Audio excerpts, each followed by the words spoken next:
Bonsoir mesdames, bonsoir messieurs, je suis Isabelle, la directrice du cinéma Le Grand Action, et c'est un immense plaisir de vous accueillir toujours aussi nombreux pour notre nouvelle séance du Ciné-Club Univers Convergent au Grand Action, pour cette deuxième séance de notre 5e saison. Et je suis absolument ravie d'accueillir Sylvie Benzoni, directrice de l'IHP, l'Institut Henri Poincaré, qui organise ce Ciné-Club. Bienvenue Sylvie, c'est une joie de t'accueillir.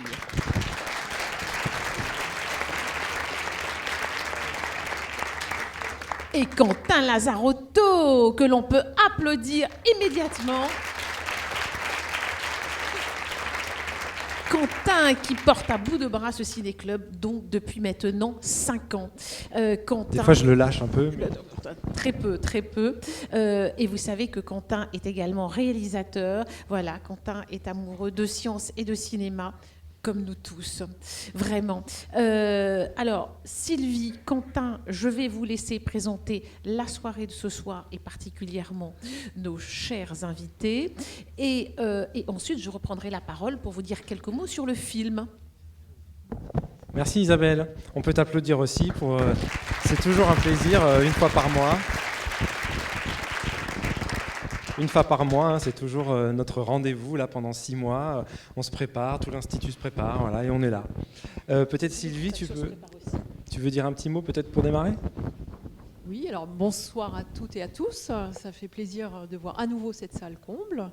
Ce soir, on va voir une fiction, mais qui est quand même bien inspirée d'une vie réelle. Alors au-delà du drame humain et du choc des cultures, ce qui me marque dans ce film, c'est ce à quoi ça fait écho dans la vie d'un chercheur. Donc on va, je pense, pas mal parler de la notion d'intuition ou d'inspiration pour un chercheur. Comment vient l'intuition ou l'inspiration ? Et puis ça fait aussi appel à une question sur la réception de nos travaux, c'est-à-dire quand on trouve quelque chose, comment est-ce que c'est reçu par nos confrères, nos collègues, et comment parfois on doit faire œuvre de persuasion pour les convaincre qu'on a trouvé quelque chose de bien. Et puis le dernier truc, c'est la reconnaissance. Les chercheurs sont un peu comme tout le monde, ils ont besoin de reconnaissance. Et voilà, qu'est-ce que ça signifie la reconnaissance pour un chercheur ? Et dans le film, il me semble qu'il y a aussi cette question qui est importante pour le héros. Voilà. Merci Sylvie. Une bonne soirée. Merci.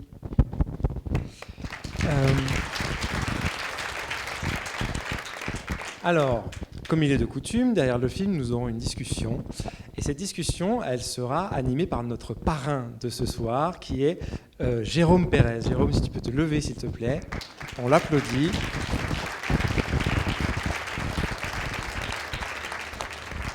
Bienvenue Jérôme. Alors, Jérôme Pérez, il est donc professeur d'astrophysique théorique, c'est ça, on peut dire ça comme ça, donc à l'ENSTA Paris Tech, tout à fait. À Saclay, c'est ça, Saclay, sur le plateau de Saclay, en grande banlieue. Voilà. Et alors Jérôme, il est aussi, et entre autres, membre du comité de programmation du Festival d'astronomie de Fleurance, et il a même la médaille de la ville de Florence, hein, c'est ça Oui. Oui. Et donc, ambassadeur du Gers. Ah non, je ne l'ai pas là sur moi. C'est un festival où je vous encourage à aller si vous avez du temps au mois d'août. Pendant une semaine, en fait, on découvre l'espace, les planètes, on a des observations la nuit et il y a des conférences sur différents sujets scientifiques de très haut niveau. Et puis, il y a des couleurs, piste rouge, piste noire, piste verte, piste bleue. Donc, vous allez à celle où vous vous sentez d'aller, en fait, hein, c'est ça. Et c'est là que, Jérôme, on le connaît aussi à l'Institut, puisqu'il a travaillé sur un trimestre sur le mathématicien Lagrange. Et notamment, vous pouvez le voir dans un film que j'ai eu la chance de réaliser sur Lagrange. Donc Jérôme, on se connaît depuis un petit moment et je suis vraiment très content qu'il ait accepté d'être parrain d'une séance et surtout d'avoir accepté d'accompagner ce film qui t'a beaucoup touché, je crois, et tu pourras nous en dire un peu plus tout à l'heure. Peut-être un mot tout de suite sur le film. Il m'a touché à 10 km d'altitude. Okay. J'étais dans un avion pour aller au Liban pour faire des cours et je suis tombé sur ce film par hasard et depuis il ne m'a plus quitté. Ça fait 3 ans ou 2 ans et j'ai trouvé ce film extraordinaire pour plein de choses. On verra après que vous l'ayez vu aussi. Et puis on aura aussi, pour aller un peu plus dans les nombres et les mathématiques, on aura Guillaume Duval, si tu peux te lever aussi s'il te plaît. Merci.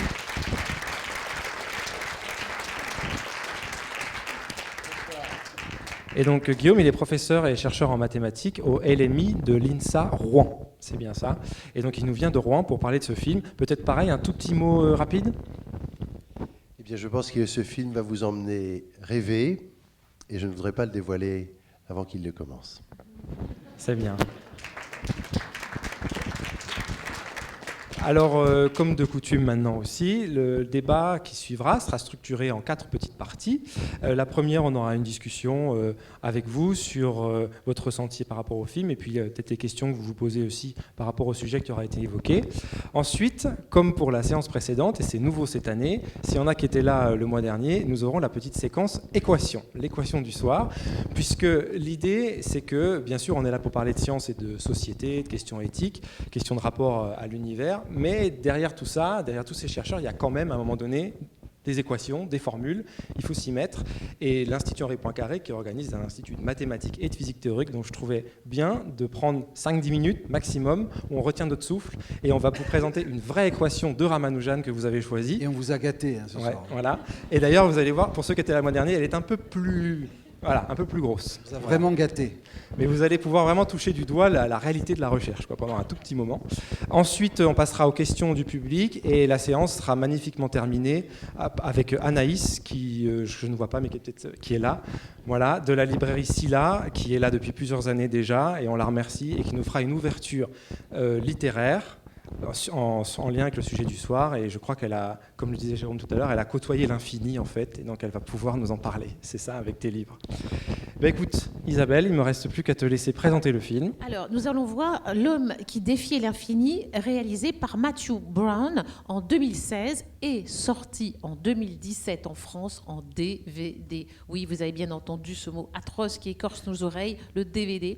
Alors, vous faites partie vraiment des privilégiés, vous avez vraiment une chance folle à voir ce film sur grand écran. Donc, à part cette projection, je n'ai pas, à ma connaissance, il n'y a pas eu de projection de ce film sur grand écran. Donc, c'est vraiment... contrairement à vous, je ne l'ai pas vu parce que je ne regarde que les films sur grand écran. Et alors, pourquoi n'est-il pas sorti en France? Parce que vous savez, les films sont choisis par des distributeurs et Matthew Brown ne fait pas partie du Gotha, de la cinéphilie, etc. Et peut-être qu'ils ont trouvé que le traitement était un peu académique. Il n'en reste pas moins que ce qui a été souligné par toute la critique, c'est la relation qui s'instaure entre notre mathématicien héros, Ramanujan, et son professeur, qu'il s'appelle Hardy, il faut quand même que je le dise. Hein. Donc Hardy est joué par le grand Jeremy Irons, qui est quand même l'un des piliers du cinéma contemporain. Et en face, nous avons Dev Patel, que nous avions découvert dans Slumdog Millionnaire, et qui depuis a eu une très belle carrière. Et c'est la relation entre ces deux hommes, très très très bien interprétée, qui est intéressante, avec effectivement toute cette dialectique entre rigueur et intuition. Mais ça, messieurs, je vous laisserai en parler tout à l'heure. Eh bien, voilà. Je vous souhaite une excellente projection. Excellente projection. What do you see? Sand. Imagine if we could look so closely, we could see each grain, each particle. You see, there are patterns in everything. Integrals, infinite series. I've never seen anything like them. From an Indian clerk, ill-educated in Madras, I would very highly value any advice you give me. A letter for you. Postmarked England. Yours truly, S. Ramanujan. What does the S stand for? You can ask himself. You intend to invite him here? Don't forget me. I could never. Are you Ramanujan by chance? Oh, don't be intimidated. Great knowledge comes from the humblest of origins. For the good of everybody, you should attend some lectures. But I'm here to publish. The letter only contained a small sampling of my discoveries. This will take a lifetime. Maybe two. We need proofs of your work. But they are right, sir. I hadn't completed that proof. How do you know? I just do. You don't pull a stunt like that in my class. Now get out! How do you know that theorem? It came to me. These steps you want, I do not know how to do. Where do you think you're going? This is our home. Don't you know what I've given up to be here? I have nothing. to know how I get my ideas. God speaks to me. There are no proofs. We're just supposed to take him at his word? No, you're to take him at mine. Why'd you do it? Because I have to.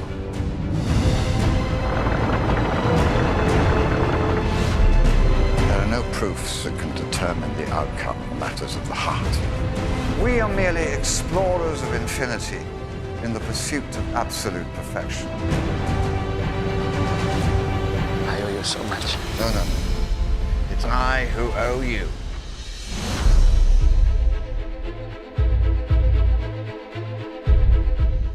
Peut-être déjà, je sais que tu l'as repéré. Moi, je l'ai repéré. Toi qui fais de la gravitation, je ne crois pas que Newton ait inventé la gravité. Petit abus de langage, parce qu'avant lui, on tombait quand même. Alors, il n'a pas inventé la gravité. Alors, d'abord, je voudrais juste parler de... Dis-nous tout. Donc, vous voyez, c'est le film que je voulais vous faire partager. Il m'a beaucoup ému quand je l'ai vu. On va en reparler. Pourquoi c'est bien, pourquoi il y a plein de choses dans ce film.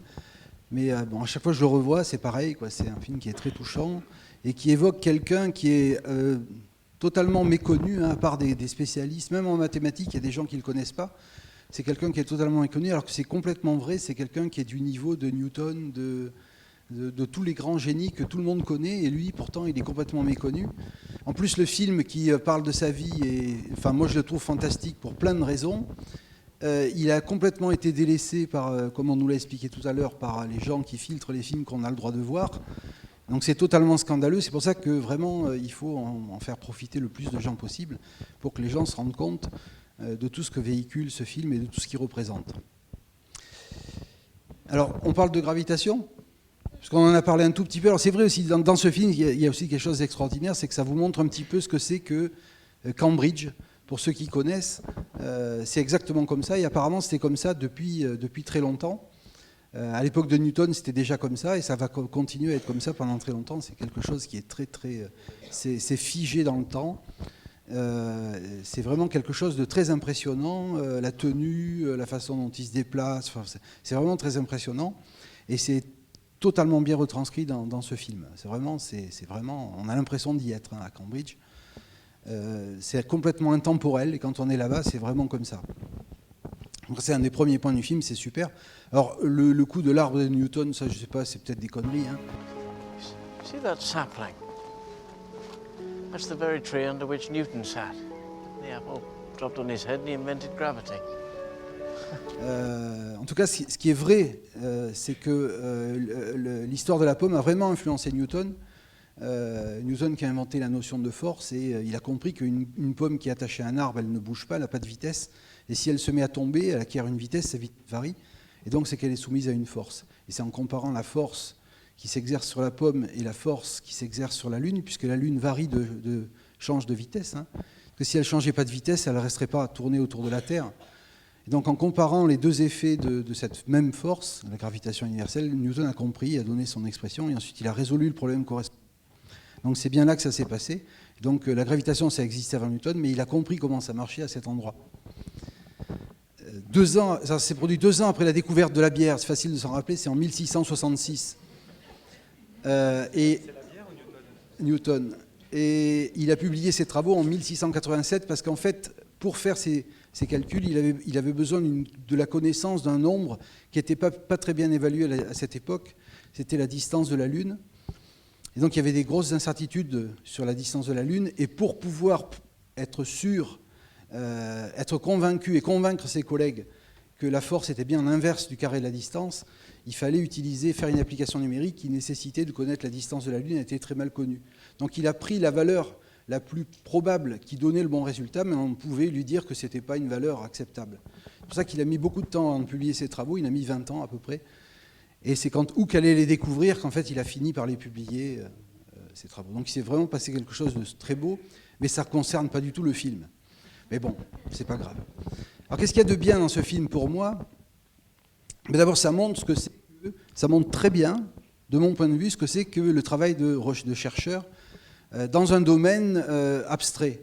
Parce que d'abord, la recherche dans un domaine appliqué ou dans un domaine concret, C'est peut-être différent, en tout cas c'est pas ce que je fais, mais en tout cas ça m'a beaucoup parlé, ça m'a beaucoup évoqué. Souvent les gens ils demandent qu'est-ce que vous faites dans votre métier ou comment ça se passe. Et ben, ça se passe exactement comme ça. C'est-à-dire que on est constamment en train d'imaginer des choses. Alors je ne me compare pas du tout à Ramanujan, hein, c'est pas ça que je veux dire. Julia Virive, mais même pas, je suis rien quoi comparé à lui. Hein. Mais en tout cas on fait le même métier. Et on fait le même genre de choses, c'est-à-dire qu'on est constamment en train de se poser des questions qui nous viennent d'on ne sait pas où. Ça arrive comme ça, on a des intuitions. Why do you do it, any of this? Because I have to. I see it. Des fois c'est n'importe quoi, très souvent c'est n'importe quoi, et de temps en temps, ça se confirme en discutant. Le rôle qu'il y a aussi entre les échanges entre les gens, c'est vraiment fondamental. Se regarder dans les yeux avec quelqu'un qu'on a en face, et quand on est en train de lui expliquer, et voir que ce qu'on lui explique, ça évoque quelque chose dans ses yeux, et on voit qu'il a compris, et on voit que c'est juste, et ça se passe vraiment, ça se voit très bien dans ce film, et c'est très très bien retranscrit, et c'est magnifique. Ensuite, ce film évoque aussi ce que sont les mathématiques. Il y a plein de gens qui disent « ouais, les mathématiques, c'est des calculs et tout ». Moi, je suis nul en calcul, les maths... Alors que, en fait, vous voyez que les mathématiques, c'est pas du tout ça. Les mathématiques, c'est beaucoup de choses. Hein. Et puis en plus, je peux en parler calmement. Je suis pas mathématicien, moi, je suis astrophysicien, théoricien. Donc je fais pas du tout des maths. Mais la notion de mathématicien est très relative. Hein. Donc, on peut en parler un petit peu. Faire des mathématiques, c'est essayer de découvrir, d'énoncer des vérités déjà connues. C'est essayer de démontrer des théorèmes, de démontrer des choses. Et dans ce film, justement, ça pose exactement cette question. On a quelqu'un qui... alors c'est c'est un peu romancé dans le film, hein, je pense, cet aspect des choses. Ramanujan, c'était pas quelqu'un qui se levait le matin et qui écrivait un truc et c'était juste. Hein.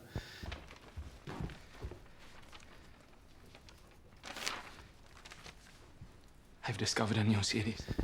C'est un mec, c'était un vrai mathématicien, et on a vu, par exemple, l'article dont il est question là, dans le film, qui est publié le premier là, en 1914.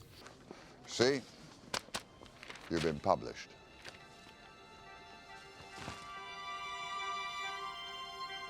En fait, on l'a lu, c'est surtout Guillaume qui l'a lu, parce que moi, j'ai pas tout compris. Il y a vraiment des démonstrations là-dedans, il y a vraiment des choses, il y a vraiment des raisonnements, c'est vraiment des mathématiques. Il y a beaucoup de formules, mais ce n'est pas des choses qui sont balancées comme ça et qui arrivent dans ne sais où. Il y a vraiment des raisonnements. Donc, le côté un peu cinglé qui est mis en avant dans le film est un peu exagéré, mais ce n'est pas grave, ça passe bien. Il devait être quelqu'un d'assez spécial. La plupart des mathématiciens ne sont pas comme lui et font plutôt des développements longs, des choses comme ça, avant d'avoir des intuitions fulgurantes en grand nombre comme l'a été Ramanujan. Tout le monde n'est pas Ramanujan. D'accord ? Et donc ça, c'est très très bien évoqué dans le film, ce que c'est que les mathématiques, la nécessité de la démonstration, la nécessité de discuter avec les gens, d'écrire des choses, de faire de longues itérations, on arrive à quelque chose, c'est très très bien évoqué dans le film. Mr. Hardy, I don't understand why we waste our time doing all these proofs. I have the formulas. It's not that I can't see what you've claimed. It's that I'm not sure that you know how you got there. Or indeed that your claims are correct. There are subtleties which... But they are right, sir. I have more important new ideas. Yes, but intuition is not enough. It has to be held accountable. D'autre chose qui est formidable aussi dans ce film, moi ça m'énerve profondément quand dans les films, et il y en a plein des films qui parlent de science, ils racontent souvent n'importe quoi. C'est vraiment très gonflant, c'est pour des raisons... Alors c'est Quentin qui m'expliquait, il m'a dit, tu sais, quand on fait un film, on essaye de faire quelque chose qui soit regardable par des gens. Et donc on fait des compromis avec la réalité, avec certaines choses qu'on ne peut pas expliquer ou qu'on doit simplifier, etc. Et là, dans ce film, la quasi-totalité de tout ce qui est écrit, d'abord c'est juste, hein, vérifier, vraiment, la plupart du temps c'est juste. En plus c'est au bon moment, à un moment il fait des cercles pour démontrer la formule des partitions, c'est exactement comme ça qu'il a fait. Ils auraient pu écrire n'importe quoi, ça n'aurait rien changé, mais là tout est juste, tout est parfaitement juste, tout est placé au bon moment. On peut regarder, on peut faire le chieur et regarder dans le film, il n'y a rien à dire, c'est magnifique. Et c'est très très rare les films comme ça. La plupart du temps, même dans les films sérieux, etc., grand public, parce qu'après il y a des documentaires sur Lagrange, sur la relativité générale, où là c'est pas des conneries non plus. Mais sur les films grand public comme ça, qui avec des acteurs connus, qui sont destinés à être vus par plein de gens, la plupart du temps, dès que ça parle de science, c'est le scénario qui est mis en avant, et si on regarde un petit peu les équations qu'il y a écrites au tableau et tout ça, c'est strictement n'importe quoi. Et c'est même désagréable parce qu'ils prennent des conseillers scientifiques pour faire ces choses, parce qu'ils ne vont pas inventer des formules comme ça. Hein. Et donc c'est les mecs qui doivent être payés grassement, hein, je ne sais pas, et ils écrivent n'importe quoi. Hein, vous avez vu à un moment quand il est convoqué au tableau là, pour résoudre un problème. Alors déjà c'est un problème qui est dans la gamme de problèmes qui intéressent Ramanujan. Ils auraient pu écrire n'importe quoi. Hein. Alors d'ailleurs dans le cours d'après, c'est pas du tout dans le thème de Ramanujan, c'est des problèmes de mécanique des fluides qui sont évoqués. Donc ça n'a rien à voir avec Ramanujan. On se demande ce que ça fait là, mais c'est quand même juste. Et dans le premier problème qui est résolu, là c'est vraiment des problèmes qui intéressaient Ramanujan, c'est la fonction θ de Jacobi. Et la formule que donne Ramanujan, là, qu'il écrit comme ça, c'est exactement la vraie qui correspond au calcul. Et en plus, elle est écrite comme il faut. Ça aurait pu être écrit, au lieu d'écrire 1 fois 3 sur 2 fois 4, le tout au carré, ils auraient pu mettre la vraie valeur que ça représente, ce nombre-là, fractionnaire. Non, ils ont mis la bonne façon de faire. Ils ont pris des vrais bons conseillers scientifiques qui ont vraiment réfléchi et qui font que ce film, pour moi, c'est vraiment un chef-d'œuvre. Il n'y a absolument rien à dire. Voilà ce que j'avais à dire. Merci Jérôme pour le sentiment.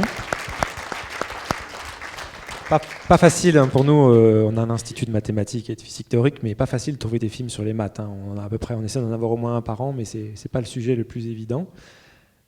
Pareil, Guillaume, une impression générale? Moi, ce que je voulais dire, Quentin, c'est merci beaucoup, parce que moi j'ai été extrêmement ému par ce film, très ému, et l'image qui m'est venue, c'est quand je voyais Ramanujan manger ses légumes avariés, je me dis, quand toi tu vas au cinéma, qu'est-ce que tu vois comme navet? Et ce film m'a fait un immense plaisir, parce que, un peu pour aller dans ce que disait Jérôme, il est très juste. C'est-à-dire que on ne fait pas de ce scientifique de très grande qualité un animal de foire. On n'essaye pas de faire de l'entourloupe sur les formules, etc. Et surtout, on décrit bien les rapports vrais de deux hommes de qualité exceptionnelle. Parce que plusieurs choses à dire sur ce Ramanujan et sa relation très singulière avec Hardy. Hardy, dans le film, se déprécie un petit peu. Il avait d'ailleurs, pour l'anecdote, fait un classement des mathématiciens de son temps, et il s'attribuait une note de 25, en donnait une de 30 à Littlewood, mettait David Hilbert à 90 et Ramanujan à 100 sur son échelle. Il s'est évidemment, dans cette classification, tout à fait amoindri. Hardy a été un mathématicien de tout premier plan du début du XXe siècle. C'est à lui, puisqu'on parle de théorie des nombres, vous avez certainement entendu parler, qui à un moment est évoqué l'affaire des nombres premiers. Pour cette affaire des nombres premiers, il faut montrer qu'une certaine fonction, dont vous avez déjà entendu parler, qui s'appelle la fonction de zeta, qui est très mystérieuse, qui a été inventée par Riemann, s'annule à certains endroits. Et Hardy a été le mathématicien du XXe siècle qui a démontré que cette fonction s'annulait bien une infinité de fois et qu'elle s'annule aux bons endroits prédits par cette conjecture. Depuis, aucun mathématicien au monde n'a montré quoi que ce soit. C'est pour ça d'ailleurs que dans le film, ces gens étaient si excités par les travaux de Ramanujan sur ce sujet. Et malheureusement, le destin tragique de ce mathématicien exceptionnel a fait que peut-être avait-il quelque chose à nous dire sur cette fonction zeta et sur la répartition des nombres premiers. Vous savez, ces nombres qui sont 2, 3, 5, 7, etc., enfin qui sont les pierres atomiques avec lesquelles vous pourrez constituer tous les nombres entiers en les multipliant. Peut-être, on ne sait pas, et peut-être Ramanujan, et c'est ce que j'aime aussi dans ce film, c'est qu'il laisse totalement l'ouverture à notre imagination quant à la destinée de ce qu'aurait pu être ce savant exceptionnel. Donc premier sentiment, c'est ça. C'est un film qui sonne parfaitement juste. Mais la matière, vous me direz, était une patte géniale. Les cinéastes qui ont fait ce film avaient un matériau extraordinaire. Plutôt que de raconter des affaires humaines entre gens quelconques, ils ont pris deux hommes exceptionnels et à partir de ça, ils pouvaient effectivement faire un film exceptionnel et ils ont simplement eu à avoir l'intelligence extraordinaire et la finesse de se mettre dans le ton juste de ce qu'a pu être les relations entre ces deux savants. Voilà, c'est ça ma premier sentiment sur ce film. Merci. Merci, Guillaume. J'avais une petite question pour vous deux, mais peut-être surtout pour toi, Guillaume, sur ces fameuses fonctions zeta dont on parle et autres. Peut-être est-ce que tu peux j'imagine que c'est un peu compliqué, mais nous éclairer un petit peu sur leur utilité dans les maths. De quoi on parle exactement quand on parle de théorie des nombres? Oui, mais alors vraiment très rapidement, parce que c'est des trucs qui remontent. Voyez, si vous voulez, Ramanujan, c'est très intéressant parce qu'il est là, sans s'être téléphoné, ni faxé, ni envoyé de texto, il est le continuateur de deux hommes exceptionnels qui l'avaient précédé, qui étaient d'un côté Léonard Euler et de l'autre côté Carl Gustav Jacobi, qui sont des mathématiciens à un siècle d'écart, quoi, grosso modo. Et ces gens ont vu une relation tout à fait particulière entre, d'un côté, ces nombres premiers qui grandissent. Donc je vous dis 2, 3, 5, 7, 11, 13, 17. Quel est le problème? C'est que si je vous donne le 17, bon, d'accord, vous savez dire le suivant. Mais si je vous en donne un très très grand, vous ne savez pas dire quel est celui qui va après. 2, c'est le premier. 3, c'est le deuxième. 5, c'est le troisième. Quel est le 27e? Vous n'avez pas de formule pour ça. Et ce que cette fonction de zeta de Riemann, c'est un truc qui englobe tous les nombres premiers. Et si on est capable de bien connaître l'endroit où elle s'annule, les endroits où elle s'annule, parce qu'elle s'annule souvent, on saura donner, comme Ramanujan l'a fait pour les formules des partitions, des approximations très précises de ces nombres. Autrement dit, si je vous dis le centième, le centième, ça sera à peu près 100 sur log de 100, le logarithme impérien de 100. Ouais. Et en plus, avec des termes qui corrigent un petit peu l'affaire. Si je vous demande quel est le millième, eh bien, vous n'aurez plus qu'à calculer 1000 divisé par le log de 1000. Et ça fait un nombre facile à calculer. C'est ça, la formule. Bon. Et tout à l'heure, ce que vous avez vu dans le film, c'est quelque chose d'équivalent. Cette formule des partitions, très compliquée, on ne sait pas la calculer, parce qu'il y a aussi, c'est ça ce qui est dément avec les nombres et qui a pressenti Ramanujan, c'est qu'il y a du bordel dans les nombres. Même dans les nombres entiers, il y a du chaos.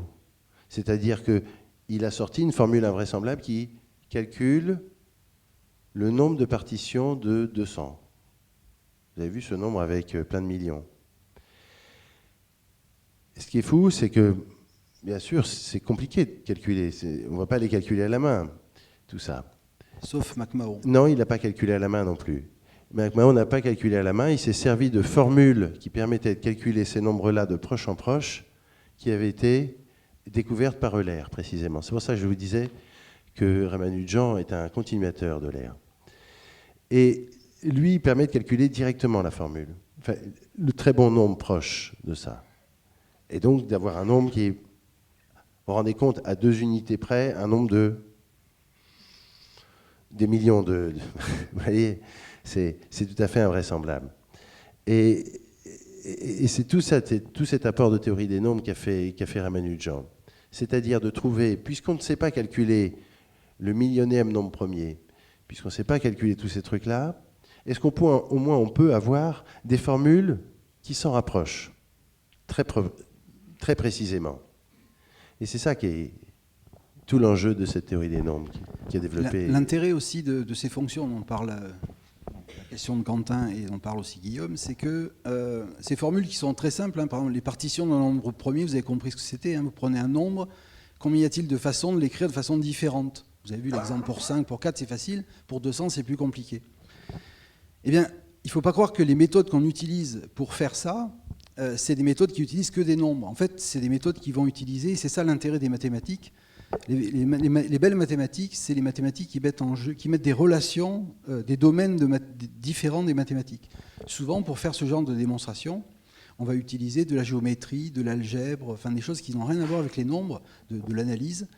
Et les belles mathématiques sont les mathématiques qui mettent en relation des choses qui sont complètement inattendues. Vous avez peut-être entendu parler de la démonstration du théorème de Fermat, là, qui avait été énoncé au XVIIe siècle par Fermat, qui avait dit « Oui, on ne peut pas trouver de nombres qui sont comme ça, et je n'ai pas la place d'écrire la démonstration ici, mais je l'ai fait dans un coin de feuille. » Et on a mis 4 siècles pour le démontrer.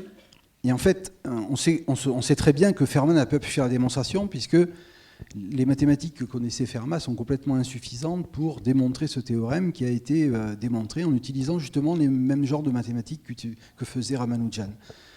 L'intérêt de ce genre de formule, c'est de faire des ponts entre les domaines des mathématiques. On va en revenir là-dessus quand on va parler de la formule tout à l'heure. Et il y a même des prolongements assez complètement étonnants de ces fonctions de zeta là, dont tu parlais. Ça intervient aussi en physique. En physique, quand vous voulez comprendre comment du microscopique vous voulez passer au macroscopique, ce qu'on appelle la physique statistique, eh bien cette fonction de zeta apparaît en permanence dans la façon de passer, donc comme je dis, du microscopique au macroscopique. Vous savez que microscopiquement, on est constitué d'atomes, de molécules et de particules, et le fait qu'on en ait beaucoup, qu'on soit constitué de beaucoup d'atomes, change complètement la façon des propriétés d'un atome seul. Un atome seul a des propriétés, et 10 puissance 23 atomes ont des propriétés complètement différentes. C'est un effet de nombre qui est très important. Et il y a donc un passage à la limite des grands nombres qui intervient, et là, dans ce passage à la limite, il y a ces fonctions qui apparaissent aussi. Ce sont des fonctions et des choses qui sont vraiment centrales. C'est évoqué à la fin du film, je ne sais pas si vous l'avez vu, ils expliquent que les travaux de Ramanujan ont récemment été utilisés pour trouver des propriétés complètement inattendues, des trous noirs qu'on a observés encore plus récemment. Vous voyez, les travaux de ces grands génies sont vraiment importants parce qu'ils permettent de faire des ponts entre des domaines qui sont complètement inattendus. Et ça, c'est les mathématiques, ça, c'est la physique théorique, c'est trouver des ponts, essayer de comprendre des choses en faisant des ponts entre des choses qui sont complètement apparemment indépendantes. Voilà ce que c'est que les mathématiques. Ce n'est pas des calculs débiles qu'on fait parce qu'on est cinglé et qu'on est masochiste et qu'on aime faire ça. C'est essayer de se faire plaisir. Les mathématiques et la physique théorique, c'est essentiellement une quête de plaisir, le plaisir de comprendre des choses et de mettre en relation des choses complètement inattendues. Et ça, c'est très bien expliqué dans le film et c'est sous-jacent dans plein de choses. Hein. Et c'est vraiment ça, les mathématiques. Et peu de gens savent ça. Donc c'est très bien quand les films l'expliquent. Voilà, le plaisir des mathématiques. Oui. Est-ce que vous seriez d'accord de parler un petit peu d'infini, puisque c'est un terme qui revient je ne sais combien de fois, une infinité de fois dans ce film. C'est vrai que l'infini, c'est quelque chose dans le monde physique qui est un petit peu difficile à appréhender. On parle d'infinité du temps, quoi qu'on n'est pas sûr, d'infinité de l'univers, quoi qu'on n'est pas sûr. Est-ce que c'est quelque chose qui est proprement mathématique et comment vous l'appréhendez-vous dans vos formules ? Alors, je commence juste un petit peu après.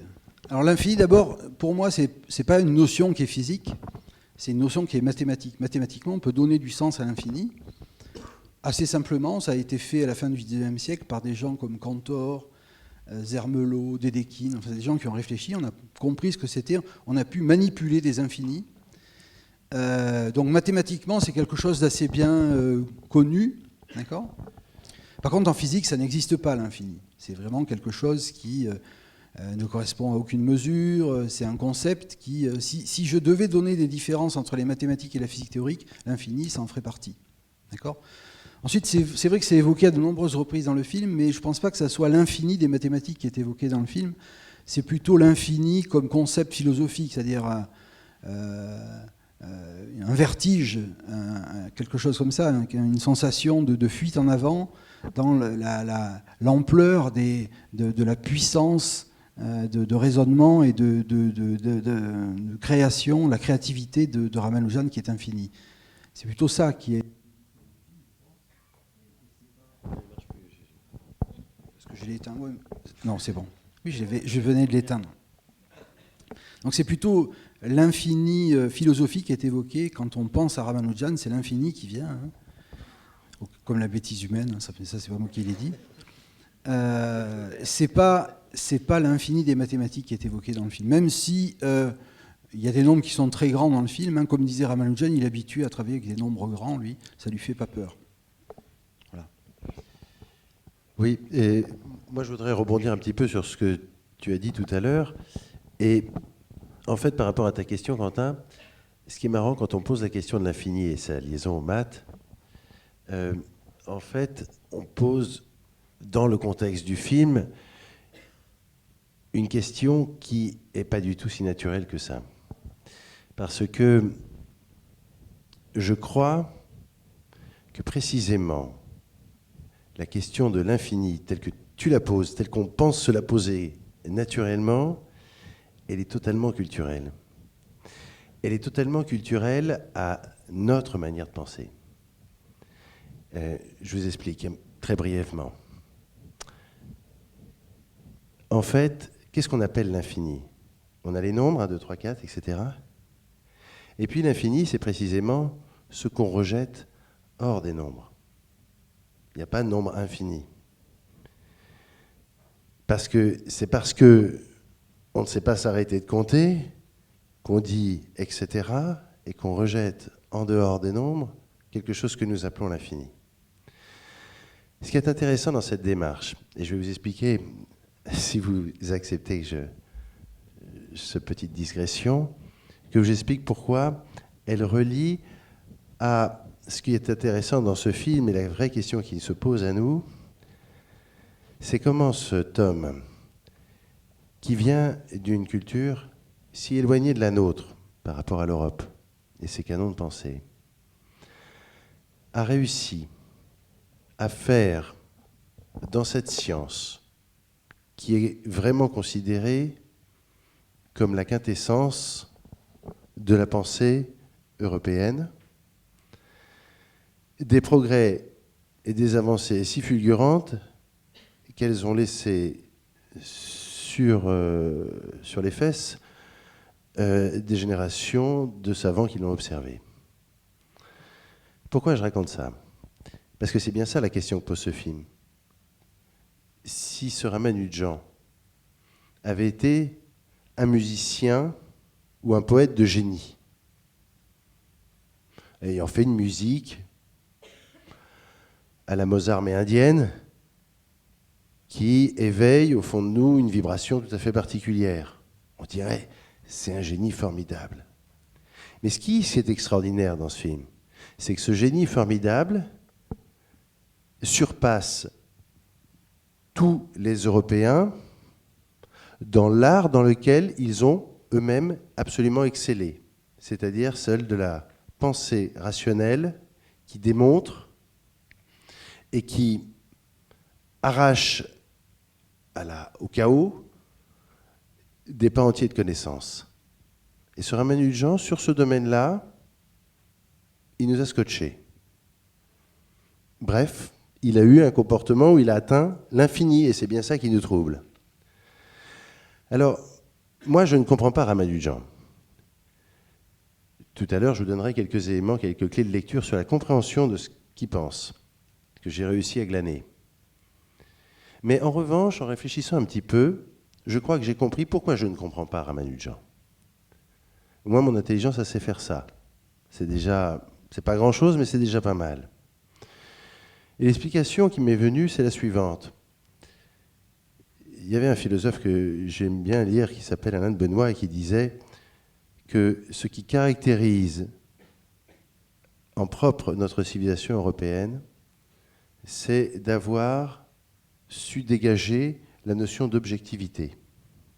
On le retrouve en philosophie, en sciences, depuis les Grecs on fait ça.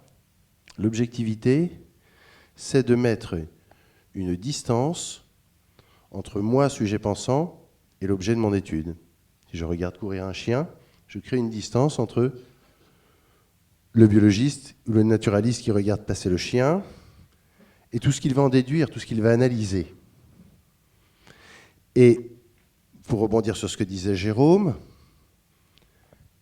c'est Poincaré qui est un peu à l'honneur aussi ici, qui était un de nos grands génies et qui a su théoriser l'idée que ce qui est intéressant dans l'activité du scientifique, par exemple pour le physicien comme pour Jérôme, c'est pas de décrire ce qu'est le temps ou ce qu'est l'espace, c'est d'écrire des relations entre le temps et l'espace. Le mathématicien ou le physicien ne sait pas dire qu'est-ce que c'est que le temps, qu'est-ce que c'est que l'espace. Mais la personne qui a fait de la théorie de la relativité sait dire qu'il y a une relation d'intrication curieuse et subtile entre le temps et l'espace. Il écrit, il arrive à mettre en relation les choses. Et c'est ça l'activité du savant. Pour mettre en relation ces choses, ce que font les savants depuis toujours, enfin sur notre continent, c'est de les mettre à distance. C'est de modéliser le monde. Quand Jérôme vous parlait des forces et tout ça, et toutes ces choses, il n'y a pas des flèches dans l'espace qui font tomber des pommes. C'est les physiciens qui modélisent que que les pommes tombent attirées par des flèches. Et ces flèches, c'est que des abstractions pensées par des cerveaux. Et ces cerveaux, précisément, ce qu'ils font, ils modélisent le monde, ils créent une distance entre ce qu'ils analysent, leur ressenti personnel, et le monde. Et ils sont même souvent suffisamment intelligents pour se dire, comme Poincaré, c'est pas l'espace que je décris, c'est ma manière de comprendre l'espace. Si je vois l'espace en 3D, c'est parce qu'au fond de la vision humaine, dans chaque rétine humaine, il y a grosso modo essentiellement 3 capteurs. Mais si nous étions des abeilles qui voient la lumière polarisée, il est fort probable que nous modéliserions le monde avec un espace à 20 dimensions. Et en plus, on verrait la lumière polarisée.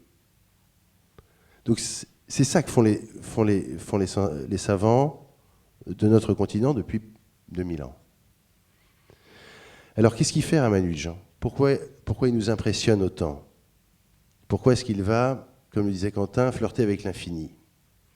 Et je crois qu'il flirte avec l'infini parce qu'il n'a pas le même rapport que nous à la réalité. Quand il dit, et à mon avis avec beaucoup de sincérité, je ne sais pas la démontrer cette formule, je la vois. Je crois que cet homme avait d'une manière mystérieuse, peut-être grâce à l'insertion de la déesse, comment elle s'appelait déjà, Namagiri, c'est ça ? Oui, Namagiri. Ganesh, c'est son autre nom. Ganesh. Ah bon, Ganesh. Bon. Et peut-être grâce à l'intersection de cette déesse, il a un rapport direct avec la vérité. You wanted to know how I get my ideas.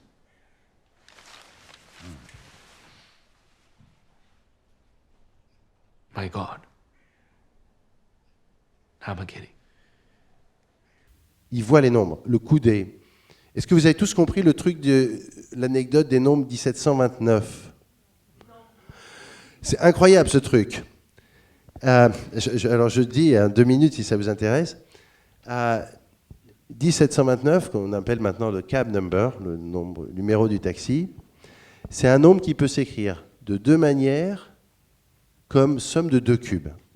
Ça veut dire quoi ? Ça veut dire que si vous faites 10 au cube, c'est 10 fois 10 fois 10, ça fait 1000. 9 au cube, ça fait 9 fois 9, 81, fois 9, 729. Vous faites 1000 plus 729, ça fait 1729. Une manière d'écrire ce nombre comme somme de 2 cubes. Autrement dit, vous imaginez que ça fait un petit cube de 10 cm3, machin, et un autre petit cube de 9 côtés de centimètres. Vous remplissez tout ça d'eau, eh bien, ça fait 1729 cm3. Maintenant, vous pouvez faire l'opération d'une autre manière. Vous prenez un cube de 12 de côté. Ça fait 12 fois 12, 144. 12 fois 144, 1728. Vous rajoutez un tout petit cube, apéricube, 1 sur 1, ça fait 1729. Parce que 1 au cube, ça fait 1 aussi. Bon. Ça, c'est formidable. La physique peut faire des choses formidables. Alors, il y a deux façons d'écrire ce un nombre comme un cube, et il n'y en a pas 36. Et c'est un nombre et donc, ce que veut dire Guillaume, je pense, c'est qu'au lieu de voir 1729, Ramanujan, il voyait que c'était la somme de deux cubes. De deux trucs comme ça. Et pour tous les nombres, c'était pareil. Dès qu'un nombre, un nombre entier a des propriétés particulières, lui, il ne voyait pas le nombre comme vous. Il ne voit pas 5. Il voit que 5, c'est un nombre qui peut engendrer des choses incroyables dans des espaces encore plus incroyables. Et pour lui, tous ces nombres, comme disait Littlewood, sont ses amis personnels. Ça, c'est formidable. Et donc, du coup, quand vous avez des relations comme ça avec les nombres, et qu'en permanence, devant vous, il y a des choses qui sont établies et qui se parcourent et qui se mélangent, ben, vous avez l'habitude de les manipuler. Et il y a des choses qui se révèlent à vous et qui ne se révèlent pas aux gens qui ne voient pas les nombres de cette manière. Alors, il y a aussi les Asperger qui ont ce genre de propriété. On pense que l'air était Asperger. Ramanujan, on ne sait pas. Mais c'est un calculateur prodige, mais voilà. c'est plus que ça. Hein, c'est des gens, ils voient les nombres d'une façon différente et après, ils peuvent les manipuler d'une façon encore différente. Merci à vous deux. Je pense que vous avez fait une bonne introduction pour passer à la séquence que tout le monde attend.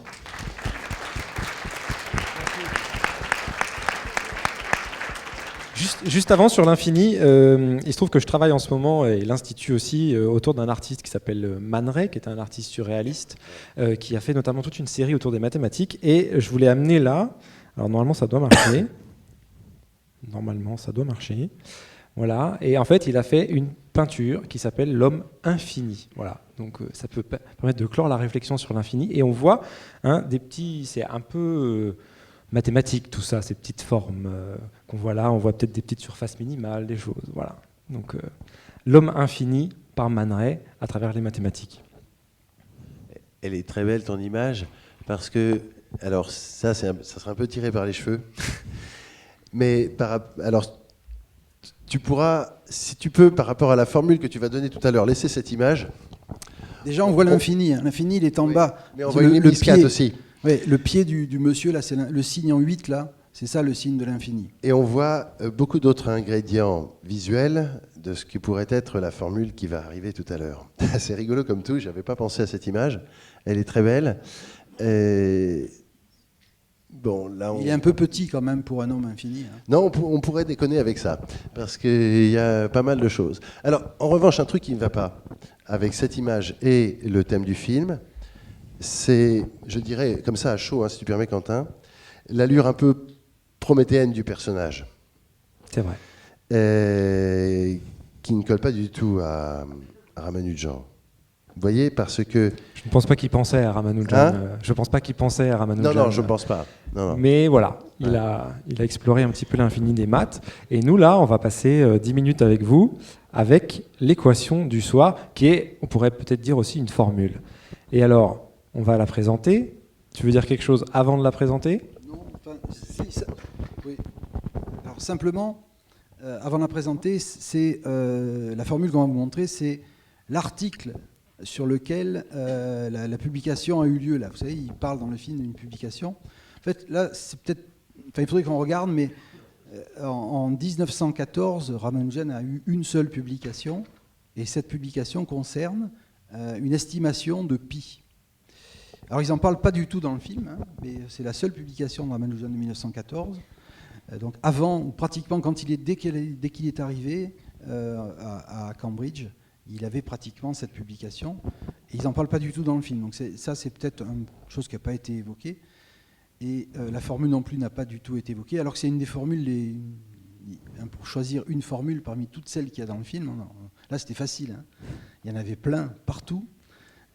Et on a choisi une qui, donc tu peux en parler. Alors juste, il faut dire de ne pas avoir peur, parce qu'elle fait une bonne distance. Voilà, elle commence comme ça. Donc on voit ton pi qui est là, des chiffres, des symboles, encore des chiffres, encore des symboles. On ne vous a pas volé sur la marchandise. Donc ça, c'est belle, une non ? formule typiquement ramanujienne. Et donc... Tu peux pas faire... Si, donc... Si, mais avant, on va commencer par le début. Donc. Voilà. Ouais. Parce que donc, l'objectif de cette formule, il est très simple. C'est pour calculer pi. Alors ça, c'est un objectif de tous les mathématiciens en herbe. Moi, par exemple, j'ai commencé à 10 ans. J'habité à Marseille. Et j'avais entendu dire qu'à Paris, il y avait une salle dans laquelle il y avait tous les chiffres, enfin beaucoup de chiffres de pi, hein, c'était au Palais des Découvertes, maintenant j'y suis allé. Hein. J'ai vu cette salle extraordinaire où il y a toutes les décimales de pi. Et moi, à 10 ans, j'étais vraiment passionné, intéressé, ça m'avait rendu fou. Et donc j'avais commencé, et j'avais essayé de faire ça. Et donc cette formule, c'est une des meilleures formules qui permet d'estimer pi. Elle a été proposée par Amundsen en 1914, c'est une de ses premières publications. Et là encore, hein, on montre, quand on lit cette publication, surtout quand lui il la lit, vous explique qu'en fait, c'est moins romantique que dans le film, c'est-à-dire que c'est pas un jour il s'est pas levé, il n'a pas écrit ça comme ça là. On peut expliquer pourquoi il y a ces nombres farfelus, pourquoi c'est une somme, etc. et pourquoi il y a pi de l'autre côté. C'est-à-dire c'est pas du tout quelque chose qui... voilà. On va en parler juste après. Donc on va commencer par le début. Donc qu'est-ce que c'est que pi? Donc pi, c'est un nombre qui... tout le monde connaît, hein, c'est 3,14, le début. C'est un nombre qui est assez central en mathématiques. Dès qu'on a commencé à faire des mathématiques, c'est un nombre qui est apparu. En fait, c'est un nombre qui explique, qui est d'origine, qui est d'essence géométrique, en fait. On parle de cercle, je crois. Voilà, donc pi, c'est un nombre qui est apparu dès qu'on a commencé à mesurer un cercle. Donc vous dessinez un cercle. Donc ça, c'est très grec hein, comme activité. Vous dessinez un cercle. Donc pour faire un cercle, vous prenez une ficelle. Vous plantez la ficelle à un clou et vous faites un tour, d'accord ? La distance que vous avez utilisée, c'est ce qu'on appelle le rayon de ce cercle. Et alors ce cercle a un périmètre, c'est-à-dire que la longueur du tour de ce cercle, ça on apprend ça, je pense, en 3e, hein, enfin, avec la réforme des programmes, maintenant on apprend ça en prépa, mais... pour ceux qui sont un peu plus vieux, ils savent que donc le tour du cercle, c'est 2 pi fois r. Donc il y a un nombre qui apparaît comme ça. Donc le périmètre du cercle, c'est 2 pi fois son rayon, ou alors pi fois le diamètre. Et donc, en fait, si on fait le rapport du périmètre d'un cercle, c'est-à-dire de la longueur du tour d'un cercle sur son diamètre, on trouve pi. D'accord ? Donc ça, les Grecs avaient remarqué ça. Il y a un nombre bizarre. Alors ils avaient aussi calculé que l'aire de ce cercle, c'est pi fois le rayon au carré. Ça fait partie des formules que vous avez appris avec Madame Pichon hein, quand vous étiez en 3e. Hein, vous vous rappelez de cette prof de maths qui était grande comme ça, qui avait un chignon, une blouse blanche, un début de barbe un peu comme moi là. Pourtant c'était une dame. Hein, c'est votre prof de maths de 4e hein, qui vous a marqué dans la vie. Et souvent vous dites que c'est à cause d'elle que vous n'aimez pas les Jérôme, arrête, Madame Pichon est dans la salle. Ah merde. Donc au début, pi c'est de la géométrie et ça concerne des mesures sur le cercle. D'accord ? On a appris ça. Pi c'est de la géométrie. Et puis, donc il s'est passé beaucoup de siècles, en fait, et on a compris qu'en fait, pi, c'était pas que de la géométrie, c'est là que ça paraît les mathématiques. Les mathématiques, comme je vous l'ai dit, c'est de faire des ponts entre des domaines. Donc la géométrie, vous imaginez ce que c'est. On fait des cercles, des droites, on regarde quand est-ce qu'elles se coupent, hein, ça vous rappelle des souvenirs. Puis un autre domaine des mathématiques, c'est par exemple la théorie des nombres. Il y a un autre domaine des mathématiques qui s'appelle l'étude des fonctions. Hein, vous prenez des fonctions, vous prenez une variable et vous affectez à cette variable une valeur. Par exemple, prenez x et vous regardez la fonction qui donne 2x. Ça, c'est une fonction. Et donc, vers le milieu, disons, beaucoup plus tard, on s'est aperçu qu'en fait, pi, il apparaissait quand on étudiait le cercle et quand on définissait. Ça va apparaître, je pense, sur... Tu veux des polygones ? C'est ça, oui. Alors oui, donc Archimède a commencé à estimer la valeur de pi en faisant des polygones. Donc vous voyez que dans un cercle, vous pouvez tracer des polygones. Polygone, c'est vous prenez un bâton et vous essayez de faire une figure fermée avec un bâton toujours de la même longueur. Alors dans le plan, il y a une infinité, hein, le carré, le pentagone, l'hexagone, etc. Et vous décrivez là, c'est par exemple c'est un polygone à 8 côtés, un octogone. Donc vous avez toujours un octogone inscrit et un octogone circonscrit. Et la différence entre les aires de ces... C'est facile de calculer l'aire d'un octogone, c'est facile de calculer l'aire d'un polygone en général. Et donc Archimède va calculer pi en utilisant des polygones et il arrive à des valeurs assez intéressantes. Donc en fait, si je comprends bien, il en prend un plus petit, un plus grand. Voilà, il prend le même polygone qui est à l'intérieur du cercle et qui est celui qui est à l'extérieur du cercle. Et en faisant la différence, en calculant l'aire de ces deux-là, il arrive à encadrer pi. Les périmètres ou l'aire, hein, c'est pareil, si on prend r égale 1. Et donc il aboutit à ces estimations de pi. Donc vous voyez, déjà Archimède, il avait 2 chiffres après la virgule. C'est déjà pas mal à une époque où on n'a rien pour calculer. Hein. Donc il fait des calculs, il arrive à ça. Alors après, il se passe à peu près 15 siècles, et on comprend qu'en faisant l'analyse, on va avoir pi. Donc là, c'est Leibniz ou des gens comme Grégory, en utilisant les propriétés du cercle, en utilisant des angles on peut utiliser la fonction cosinus et la fonction sinus, et on peut rapidement aboutir, quand le sinus est égal au cosinus, c'est-à-dire le rapport des deux est égal à 1, la tangente de l'angle est égale à 1, on arrive, en inversant la formule, à obtenir cette relation qui définit pi. Donc vous voyez que la pi apparaît non plus comme de la géométrie, mais plutôt comme de l'analyse, voire de l'algèbre. Pi apparaît comme une série infinie de nombres. Vous voyez, vous multipliez par 4, 1 plus 1 tiers, moins 1 cinquième, moins 1 septième, et vous faites l'inverse de tous les nombres impairs. D'accord ? Et vous alternez les signes, et vous multipliez par 4 à la fin, et vous trouvez pi. C'est une formule qui est très jolie, et qui vous montre un peu que pi, c'est un nombre un peu bizarre. Hein, vous voyez, on fait des séries comme ça infinies. Il faut aller jusqu'à l'infini, hein, c'est pour ça qu'on n'est pas couché. Hein. Il faut aller jusqu'à l'infini, et à la fin, vous multipliez par 4, et vous trouvez miraculeusement pi. Et alors, les mathématiques, c'est qu'on peut démontrer ça. On n'a pas besoin d'aller jusqu'à l'infini. Hein. C'est ça aussi la beauté des maths. Il y a plein de gens qui pensent que, oui, mais là, c'est approximatif, etc. Non, c'est rigoureusement égal. Et on peut démontrer que c'est la même chose des deux côtés. Il suffit de prendre la tangente. D'accord ? C'est pas très facile, mais bon, on y arrive. Et puis, donc, finalement, donc là, on fait de l'analyse, et finalement, Ramanujan arrive, donc là, on arrive à avoir des nombres, cette série, comme on dit, converge vers pi, mais très doucement. Et on va 3, 14, 15, mais il faut calculer beaucoup pour avoir les chiffres suivants. Et donc, au début du XXe siècle, Ramanujan arrive, et là, il vous donne une formule qui tue, donc celle-là, d'accord, qui sort d'on ne sait où pour la plupart des gens, mais quand on regarde, on voit d'où elle sort. Donc, cette formule vous donne, alors, vous voyez, c'est une formule, alors, K, le grand sigma, là, le grand signe grec, là, ça veut dire qu'il faut faire la somme de tous les termes qui sont là pour K variant de 0 jusqu'à l'infini. Donc c'est pareil que tout à l'heure, il faut faire une somme infinie de termes. Alors quand vous prenez K égale 0 là-dedans, alors ça fait factoriel 4, ça fait 1. Donc vous avez 1 en bas, 1 puissance 4 en haut. Donc le 26 390 fois 0, ça fait 0.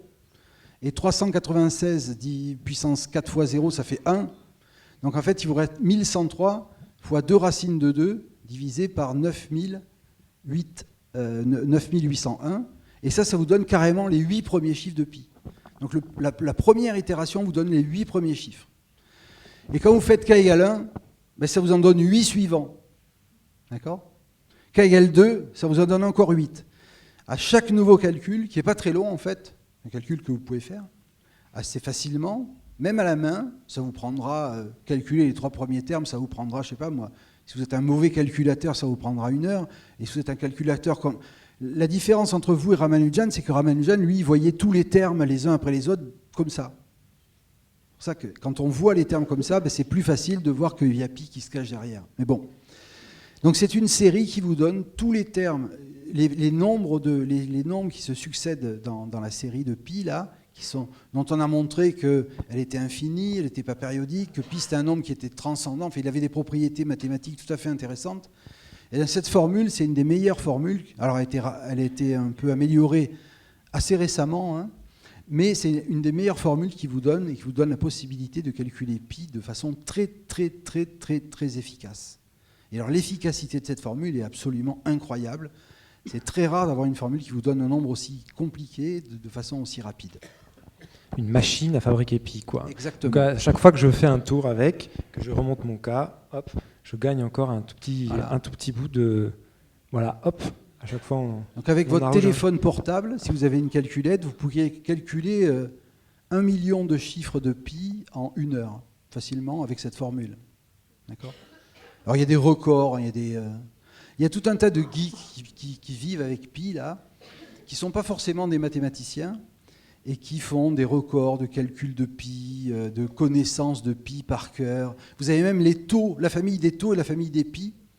Parce que pi intervient dans plein de formules en maths, mais il y a aussi 2 pi qui intervient souvent.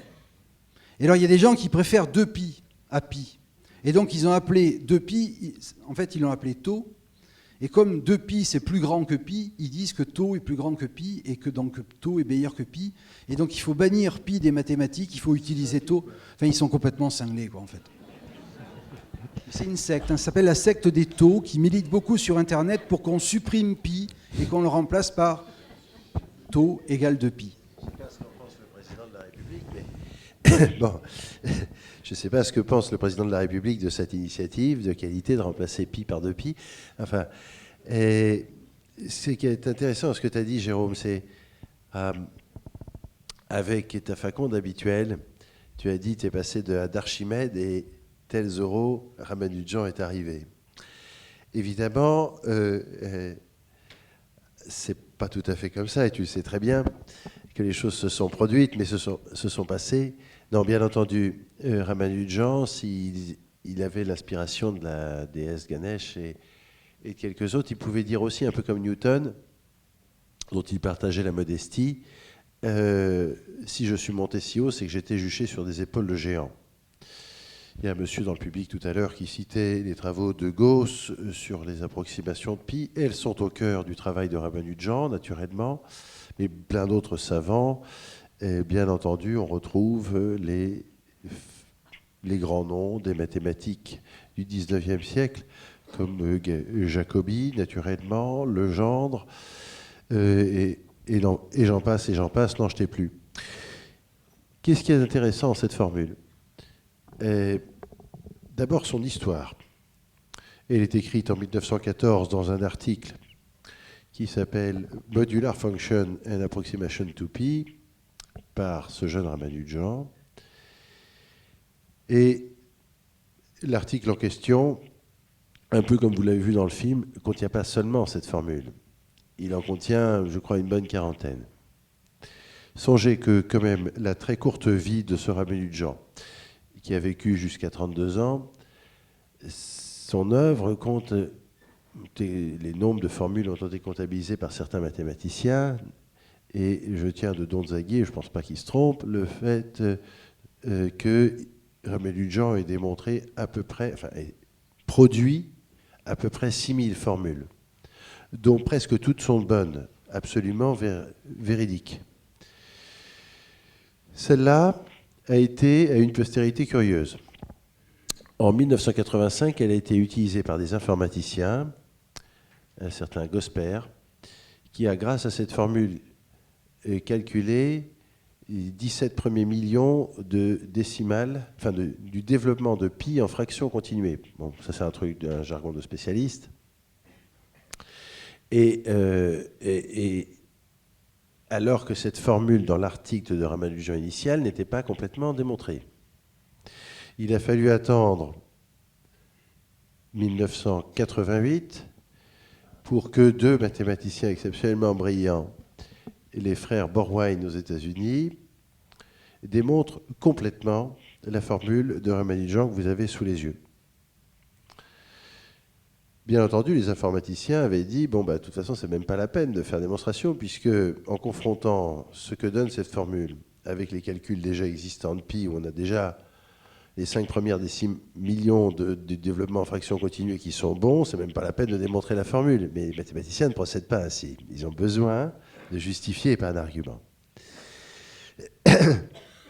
Alors, ce que pose, et par ailleurs, l'autre postérité de cette formule, pour rester sur les choses qui sont liées à l'informatique, c'est qu'elle a une autre postérité, c'est qu'actuellement, sur des logiciels aussi performants que les trucs genre Mathematica, qui sont des logiciels de calcul mathématique de pointe, les calculs de décimales de pi sont faits avec une formule tout à fait analogue à celle-là, mais encore plus grosse, et qui a été découverte par deux autres mathématiciens dans les années 90, encore deux frères, alors que Ramanujan travaillait tout seul, qui s'appellent les frères Chudnovsky, qui sont d'autres mathématiciens américains d'origine ukrainienne, tout à fait spectaculaires.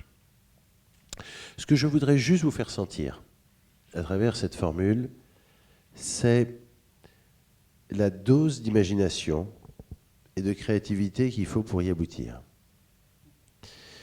Ce qui est intriguant dans ce truc, c'est que, voyez-vous, par rapport à ce qu'on disait tout à l'heure, elle réunit plein de pans des maths.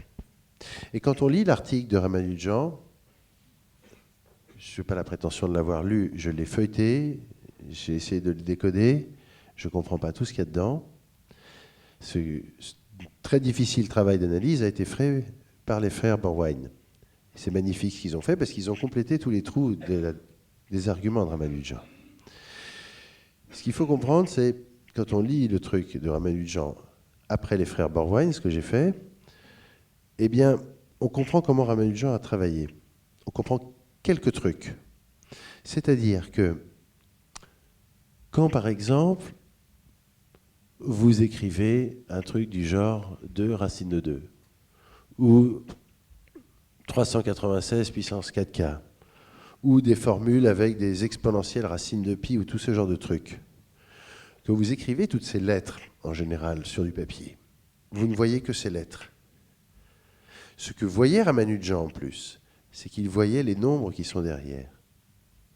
Et donc, il a su, avec une intuition, et tout à l'heure, comment s'appelle la dame là, qui était venue tout à l'heure Sylvie ?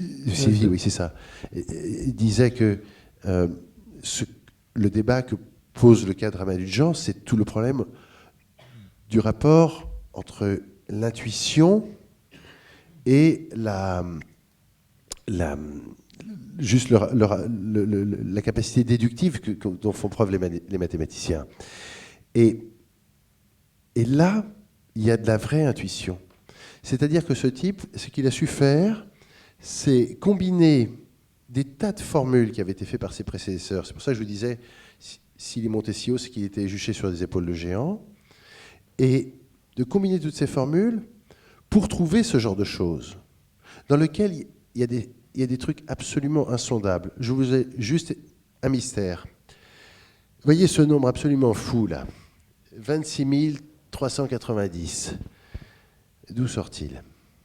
Eh bien, il sort de la manière de factoriser les nombres de la forme A plus B racine de 29. Vous allez me dire, ça sort d'où ? Le nombre racine de 29 est partout dans ces calculs. Par exemple, ce nombre, vous me croirez, c'est juste un acte de foi. 26 390. Ça se factorise en nombre premier. C'est 29 fois 70 fois 13. Seulement, pourquoi 70 et 13 interviennent là-dedans ?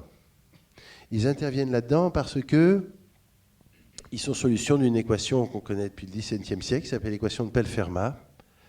C'est-à-dire que si vous faites 70 au carré moins 29 fois 13 fois 13, et bien vous obtenez un nombre très... Ça fait un grand nombre moins un autre... 4900 moins 4901. Ça fait moins 1. La différence de ces deux gros nombres donne une solution de l'équation de Pell-Fermat, x2 moins 29 y2 égale moins 1. Ces nombres interviennent comme ça. Donc, cette formule absolument mystérieuse, juste pour vous faire rêver, je ne vais pas vous raconter les fonctions modulaires, tout le bordel qui est derrière tout ça, juste pour vous faire rêver, elle lie l'infini. Tu vois, Quentin, pour arriver à ça, il faut sommer encore jusqu'à l'infini, mais tu vois que ça se fait vite grâce à ton téléphone portable, et des choses complètement de l'ordre du fini, les nombres entiers. 70 au carré moins 29 fois 13 au carré, ça fait moins 1. Et quand vous multipliez ces trois nombres, plaf, vous tombez sur 26 990. Juste pour voir si on les a pas perdus. Combien ça fait racine de 29 ?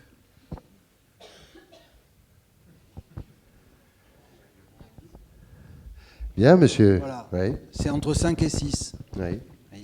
Et monsieur a raison. Pour Autour de Ramanujan, 5... ça faisait un nombre avec plein de chiffres après la virgule. Et il C'est-à-dire voyait 5,2 et des bananes, ouais. voilà, C'est que ça. ce nombre intervenait là-dedans. Et pour lui, il n'y avait pas une formule, il y avait plein de nombres qui se mélangeaient et qui s'harmonisaient pour faire à la fin pi qui était écrit d'une manière bizarre. Et vous voyez que...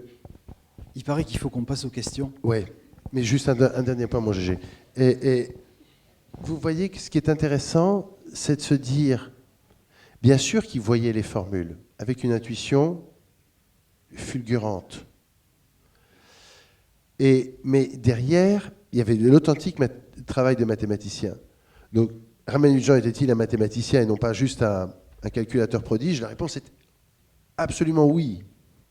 Puisqu'en plus, il mettait en relation des choses aussi éloignées que je ne sais pas moi, une fleur au printemps et un kangourou, quoi. Hein. Mais c'est le kangourou des mathématiques, alors. Oui. Bon, bien connu. Ok. Les questions, ok. Merci. Parler et populariser Ramanujan. Merci beaucoup. Moi, j'ai bien aimé ce voyage au pays des nombres. Je pense qu'on saisit un peu mieux, ou un peu plus vastement, en tout cas, ce qu'a pu faire Ramanujan. On va prendre une ou deux questions. Est-ce que des mains se lèvent? Est-ce qu'il y en a qui ont envie d'en savoir plus? Non, je crois que vous avez tout envoyé. Ah si. Qui connaissait Ramanujan avant d'avoir entendu parler de ce film? Vous n'êtes pas représentatif, hein, je pense. Hein. Non, parce que c'est vraiment quelqu'un d'inconnu. Hein. C'est dommage. Oui, oui.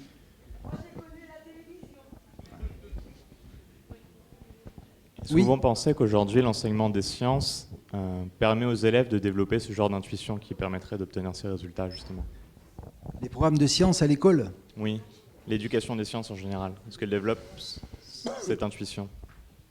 On peut pas chercher à développer. Je pense que l'enseignement, c'est avant tout, hein, l'enseignement, si on veut, c'est un enseignement de masse. Si on voulait chercher à développer ce genre d'intuition, il faudrait s'intéresser, il faudrait avoir un précepteur. Et on peut pas. C'est vraiment très compliqué de chercher à développer ce genre de capacité. Ça prend beaucoup de temps. Il y a beaucoup de choses à apprendre. Donc, je pense que l'enseignement qu'on a actuellement, il le développe pas. Et c'est pas une. Je pense pas que ce soit nécessaire vraiment de le développer. Peut-être ça le développe. Il y a des matières où ça le développe plus. Hein. Les matières littéraires. Voilà, l'objectif, c'est d'apprendre des choses, de développer des citoyens. Développer ce genre d'intuition-là, c'est un autre travail, quoi. C'est pas de l'enseignement de masse. Mais en tout cas, je ne pense pas qu'actuellement, les programmes d'enseignement développent ce genre d'intuition. Alors, il faut que vous sachiez qu'il va y avoir une réforme des programmes qui va peut-être revenir sur l'aspect formel des choses en sciences, ce qui n'est plus le cas au lycée en tout cas, et peut-être qu'il va y avoir un retour vers les choses formelles, mais bon, il faut voir, ce n'est pas encore bien défini. Merci Jérôme. Deuxième question. Ouais. Eh bien, je tiens vraiment à remercier l'organisation de l'événement pour avoir montré un peu ce qui nous a été montré ce soir. Je remarque en fait qu'il y a un legs mathématique, scientifique, indien. On peut noter par exemple les travaux de Chandrasekhar, les travaux qui ont été faits en spectrométrie avec M. Raman, qui a fait des découvertes absolument extraordinaires. Et finalement, ce qui est étonnant, c'est que dans la notice Wikipédia de Ramanujan, il est question en fait que quand il était petit, il s'était fourni 2 livres, dont un qui avait en fait vocation à faire un synopsis un peu sur l'ensemble des connaissances en mathématiques théoriques. Et finalement, aujourd'hui, on a l'informatique, on a des moyens énormes d'abattre des quantités incroyables de données. Et finalement, pour les jeunes qui arrivent, que reste-t-il à découvrir et par où commencer? Parce que finalement, en un siècle, le buisson de connaissances, il s'est fleuri de manière absolument incroyable. Et ben, c'est qui la suite, quoi? Et c'est quoi la suite? Et c'est où la suite? Alors, juste un tout petit mot. Vous avez oublié quelqu'un dans votre liste. Donc, d'accord, il y a tout ce que il y a aussi Bose. Dans la première partie, le premier tiers, on va dire, du XXe siècle, l'Inde a eu une contribution absolument énorme aux mathématiques et à la physique théorique, à travers tous les noms que vous avez cités. Chandrasekhar aussi, c'est quelqu'un qui était vraiment... Lui, c'est tout le XXe siècle. Donc moi, je rajouterais Bose. Et il y en a d'autres un peu moins connus, mais vraiment... Et ça, c'est un peu tari. Alors, il y a de très, très grands scientifiques indiens, actuellement, mais pas du niveau de Ramanujan ou Chandrasekhar. Ça, c'est un peu tari. Et sur ce qu'il y a à découvrir et à apprendre, je dirais simplement un mot. Il y a encore une infinité pour moi de choses à apprendre. Et on découvre. Enfin, là, il n'y a pas de souci sur le nombre, les choses à apprendre et les choses à comprendre. Là, il n'y a pas de souci. Il y a à découvrir. Oui, bien sûr. Il y a beaucoup de choses à faire, mais la question de monsieur est très pertinente. Elle m'évoque Pardon. Une remarque qui a été faite quelque temps avant les travaux de Ramanujan. Il y avait un grand mathématicien allemand qui s'appelait Félix Klein à l'époque, et qui a été, d'une certaine manière, toute cette théorie, tous ces travaux de Ramanujan reposent très fortement sur un truc qui était très installé au XIXe siècle, une des grandes découvertes du XIXe siècle, qui est ce qu'on appelle la théorie des fonctions elliptiques. Vous connaissez peut-être certainement. Et si vous voulez, cette théorie des fonctions elliptiques, donc l'un a été un petit peu le fossoyeur d'une certaine mesure, dans la mesure où il l'a totalement généralisé, géométrisé, en permettant de comprendre toutes ces formules compliquées, mais sous un langage géométrique beaucoup plus simple. Donc il a été, de certaine mesure, le fossoyeur de cette théorie des fonctions elliptiques. Et il déplorait, à la fin de sa vie, que finalement, il n'y ait plus beaucoup de jeunes géomètres, de jeunes savants, qui s'intéressent à ce sujet si compliqué. Et pourquoi ? Parce que c'est vrai que faire son trou après des Jacobi, des Gauss, des Abel et compagnie et des Klein, ben tu peux toujours bosser. Hein. Il y a beaucoup de choses à faire et je connais très bien ce que vous ressentez quand on a moins de 30 ans et qu'on voudrait se faire des dents en batte. C'est hard parce qu'il faut se taper les épaules des géants, quoi. Hein. Alors, j'ai envie de vous dire, que me disait mon père, cours jeune homme, le vieux monde est derrière toi. Hein. Et par ailleurs, je pense, et justement, le Ramanujan en question a apporté un fabuleux démenti à la pensée de Félix Klein, puisque lui, il a su tout à fait renouveler le sujet et lui apporter des lettres de noblesse qui n'avaient pas été perçues par ses prédécesseurs. J'aurais juste envie de vous dire, monsieur, puisque cette question est intelligente, mais elle est surtout personnelle, foncez. On ne désespère pas. Mais écoutez, il nous reste 3 livres avec Anaïs, qui va nous partager sa passion littéraire autour de ce thème, Ramanujan et l'infini. Anaïs, c'est à toi. Ok. Alors bon, je cite Greg Egan Un soir sur deux. Je ne l'avais pas fait la dernière fois, donc vous y avez droit cette fois-ci. Ce soir, je vais vous présenter le recueil Océanique, qui est le 3e volet de l'intégrale des nouvelles de Greg Egan, notamment une nouvelle qui s'appelle Les Entiers sombres à l'intérieur, qui présente un peu, comment dire, la démonstration mathématique comme arme de destruction massive. Contrairement à ce qui a été dit dans le film, à un moment on dit les formules existent, on les devine et on les démontre. Et si non ? Et si c'était la démonstration qui les faisait exister ?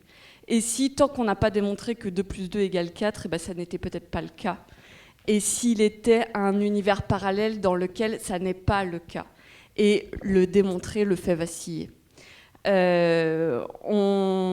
arrive dans une nouvelle dont je ne vais pas vous expliquer les tenants et les aboutissants parce que je ne les ai pas forcément compris moi-même et puis je ne vais pas m'aventurer dans des trucs mathématiques, mais tout d'un coup est plaqué sur cette abstraction-là un contexte de guerre froide entre 2 univers, et à chaque fois que l'un fait une démonstration solide, il empiète sur le territoire de l'autre et ça fait des dégâts. On est dans une logique de relations diplomatiques tendues, d'escalade, où la démonstration est une arme d'espionnage, de sécurité, de planification, de paranoïa, de méfiance. Bref, c'est un texte vertigineux, c'est brillant, c'est bon comme du Greg Egan. Et le reste des nouvelles, qui n'est pas forcément mathématique, mais vertigineux aussi, vaut le coup. Voilà. C'était Océanique de Greg Egan. J'en arrive à un petit bijou. C'est magnifique d'avoir un film qui me permette de parler de science-fiction indienne avec le recueil de Vandana Singh, Infinité, on est dans le thème. Et notamment la nouvelle Infinité qui donne son titre au recueil, qui est un peu la question de « et si Ramanujan était resté s'occuper de sa mère ?» On suit la vie d'un professeur de mathématiques qui a un don incroyable, celui de percevoir les infinités du coin de l'œil.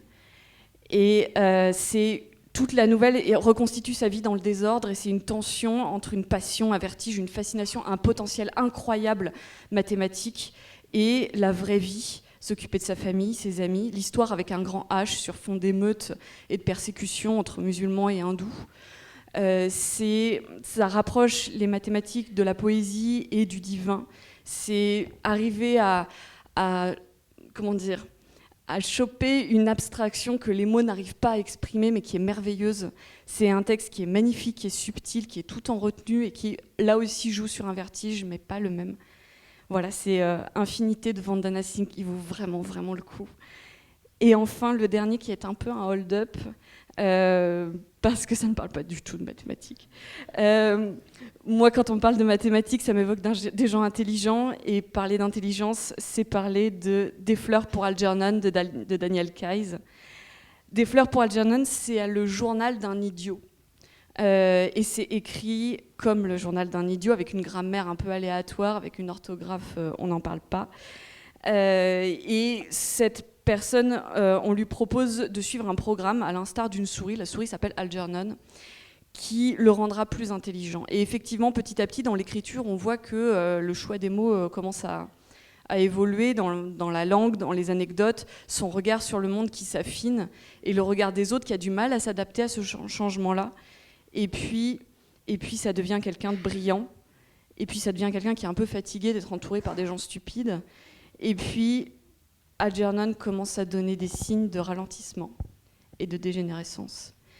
Et tous ces grands garçons qui lisent de la SF ont pleuré sur ce roman, Des fleurs pour Algernon, parce que c'est un texte qui touche très juste, très profond. C'est sans fioriture, c'est sans démonstration, mais c'est bouleversant sur ce qui nous attend, sur l'espèce d'envol des capacités, et puis même si c'est pas la tuberculose, ce sera autre chose. Et voilà, c'est un roman magnifique. Et merci à tous les trois, merci Anaïs.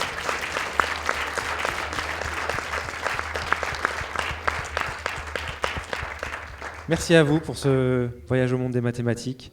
Et merci à vous d'être là. On se retrouve dans un mois pour un départ en Antarctique, accompagné par Hubert Reeves. Voilà. Merci à vous.